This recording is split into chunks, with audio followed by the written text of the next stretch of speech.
Chapter 2. The curse on Narada is averted. Om Shri Ganeshaya Namaha. Mudgalacharya continued the narration of the legend. Contemplating on Ganesha, Brahmadeva thought about creation of the universe. During this process, an astonishing event occurred. From the body of Brahma, Avidya emerged. O Prajapati, she spontaneously divided into 5 different forms. Brahma, seeing this, was amazed and saddened by these divisions. Avidya was the form of illusion, and her expanse is immense. She was filled with surprises such as red, white, and black colors. What was born from these 3 colors caused delusions in the entire universe. O Daksha, listen to an amazing fact. She incarnated in the creation in 5 forms, namely Tama, Moha, Mahamoha, Tamishra, and Andhata Mishra. Tama means ignorance, darkness, associated with Avidya, which encompassed the world.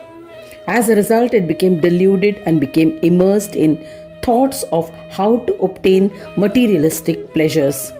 She incited the desire to enjoy. Tamas is the condition of not knowing anything about the spirit soul. This material world is also generally called tamas because 99% of its living entities are ignorant of their identity as soul. Avidya is spiritual ignorance. Avidya means not only absence of knowledge but also erroneous knowledge. The effect of avidya is to suppress the real nature of things and present something else in its place. In effect, it is not different from Maya or illusion. Avidya relates to the individual self, Atma, while Maya is an adjunct of the cosmic self, Brahma. What keeps humanity captive in Samsara is this avidya. This ignorance is about the nature of being Sat. It is a limitation that is natural to human sensory or intellectual apparatus. This is responsible for all the misery of humanity. Advaita Vedanta holds that the eradication of it should be humanity's only goal, and that will automatically mean realization of the self, the Atma. Ignorance of the identity of oneself with Brahma results in imprisonment within the cycle of birth and death. Her second form, Moha, created innumerable activities which evoked lust. Moha is delusion associated with asmita. Moha is illusion of the bodily concept of life, me and mine. It is a sense of I-ness, egoism. It is the idea that I am this body and everything belonging to this body is mine. As a result, the world becomes focused on how one can indulge in acts of physical gratification. Mahamoha creates various types of vikarmas, that is, acts against the teachings of the Vedas. Mahamoha is great illusion. Mahamoha means to be infatuated with material enjoyment. Especially in this age of Kali, everyone is overwhelmed by the madness to accumulate paraphernalia for material enjoyment. It is associated with raga or lust. This led to humans committing sins to fulfill their physical desires. Tamishra created diseases, poverty, and other maladies. Tamishra is darkness associated with dvesha or hatred. As a result, the world was engulfed in mental and physical afflictions. O Daksha, Andhata Mishra created hell, Naraka, filled with torments and tortures. The world suffered for the sins committed in this world, in this hell. Andhata Mishra also means fear of death or seeking to cling to life. Avidya had initiated all her actions after contemplating on Ganesha. Yet she became self-centered. Avidya had initiated all her actions after contemplating on Ganesha, yet she became self-centered.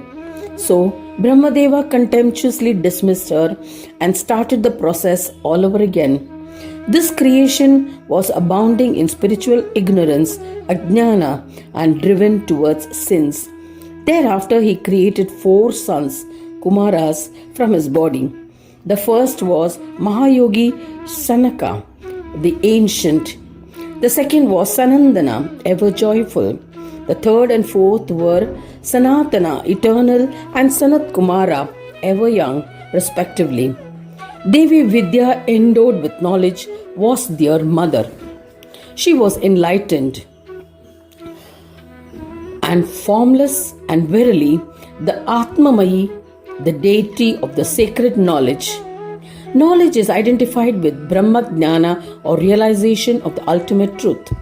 Seeing her Pitamaha, Brahma became ecstatic. These 4 sons were born from their union. Sanaka was proficient in Sahaja Yoga. Sanandana was powerful and proficient in Sama Yoga. The Smritis have mentioned that Sanatana was a Jnana Yogi and Sanat Kumara was a Karma Yogi.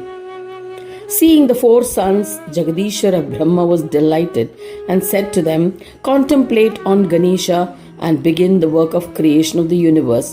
They obeyed. The majestic sons created the various paths of yoga. Seeing this, Brahmadeva was not very happy. He said to them again, "Do not create any more universes filled with yoga. Create some other type of universe." Obeying this command, the 4 sons got to work. They created a universe filled with knowledge. Vidhi was extremely furious, and a son, Shambhu, was born from the frown of fury on his forehead. He admired his son, who was lustrous, 3-eyed, 5-faced, 10-armed, and adorned with a crescent moon in his matted hairlocks. He was Ardhanari Naraha, wise, Jatadharam, huge-bodied, Trishuladhara, holding a trident and other auspicious symbols, and Vyagrambara, clad in the skin of a tiger. He, however, started howling at birth. Brahma tried to pacify him. He said, "O one whose flag bears the emblem of a bull, Vrishabhadwaja, why are you weeping?"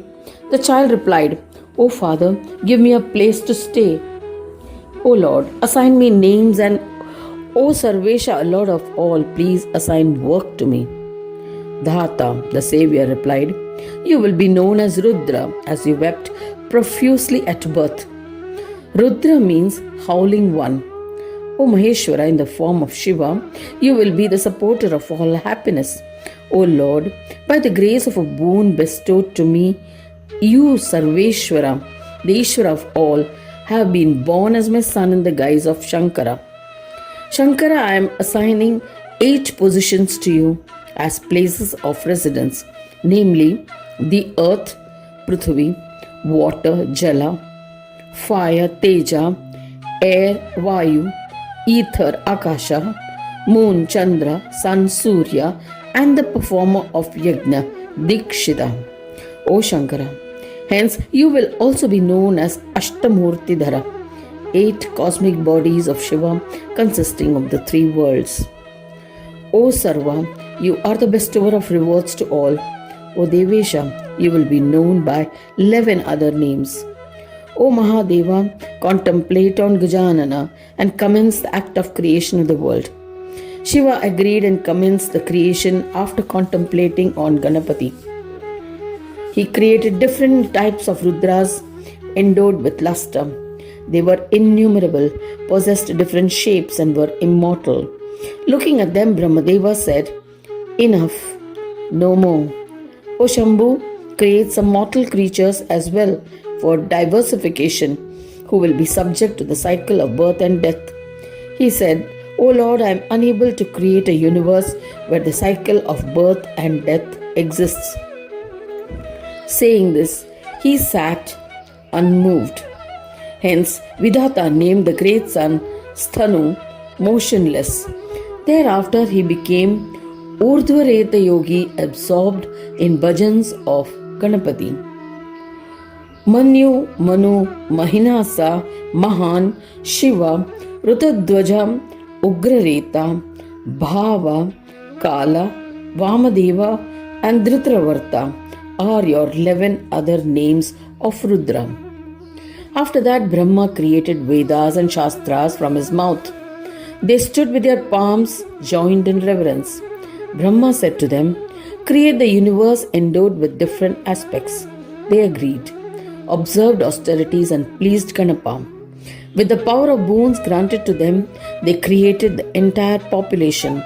They created the various yajna karmas with ardent devotion. Seeing them, Vidata became extremely happy. Thereafter, Brahma performed yajna, Vedic ritual of sacrifice. He invoked Vishnu to be his son. Vishnu emerged from the yajna as his son. From the yajna, Vishnu, Lord of Yajna, manifested as a four-armed Janardana. He pleaded to Brahma, "O Father, command me." Then Vidhi said, "Contemplate on Ganesha and create a world." Vishnu obeyed. He created the various yajnas to be performed as karmas. The yajnas created by the Lord could bestow various rewards. The yajna was like an enormous, full-blown kalpavriksha tree known to bestow one's desire. This would bestow various fruits. Brahma was satisfied. He created more sons. He created 10 resplendent sons from his body, Manasaputras. They were Marichi, Bhrigu, Atri, Pulastya, Pulaha, Kratu, Daksha, Angiras, Vasishta, and Narada. Brahma commanded them create different types of offspring. Accepting the orders, they went to a dense forest to observe penance. When Narada returned, he said to his father, "O Devesha, I shall definitely not engage in creation of the world. I shall only worship Gananayaka." The entire creation is filled with Maya, is illusory and unreal. Those who endeavor to create something illusory, despite being aware of its illusory nature, are comparable to fools. Despite this, Brahma once again told him, "You must procreate. You can sing bhajans of Ganesha when you grow old." Narada replied to Prajapati, "Why are you instructing in vain? Who will create a universe that is filled with illusions?" Brahma finally lost his control and pronounced a curse on him. He said, "O Narada, you will be born to a Shudra, lowly caste, and thereafter you will definitely become a Gandharva, celestial musician, indulging with different women." Narada also became furious. He cursed Brahma, "You have placed a curse on me without good reason. You will not be worshipped in this world. So no temples are dedicated to Brahma in this world."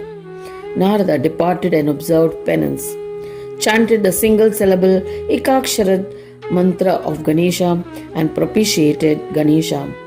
After 100 heavenly years, Ganapa manifested. He said to Narada, "Ask for a desired boon." Narada extolled Ganesha with all Siddhi bestowing stotras. He asked for a boon. "Please reverse the curse of Brahma." Ganaraja, the one who loves his devotees, said, "How can I make untrue the curse pronounced by your father? I had granted a boon to Brahmadeva, which granted that whatever he says will come true. Hence, O fortunate one, I shall impart benevolent advice.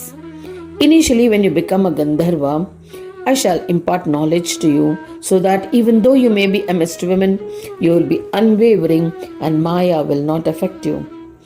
Later, you will be undoubtedly born in the Sudra clan. Yet, O Anagha, of the faultless one, you will be associated with sannyasis. You will acquire knowledge from them and go to a forest. There you will be attracted to the Vaishnava Marga, the path of worship of Vishnu. Thereafter you will die and will be reborn as the son of Brahma. There is no doubt about it. You will then worship Shambhu. You will learn about me from Narayana, and you will become my favorite devotee. You will become absorbed in devotion to me and will become a Yogendra and a Ganapatya, worshipper of Ganesha. There is no doubt about this. Granting these boons, Gananatha disappeared. Narada bowed to him, lived out the curse, and ascended to Swarga. He became the epitome of devotion to Shiva. When he received guidance from Narayana, he became a devotee of Ganesha. Thus ends the second chapter titled The Curse on Narada is Averted. In the second khanda of Puran Upanishad, Srimad Mudgal Puran, describing the legends of Ekadanta, dedicated to Sri Gajanana. End of chapter 2.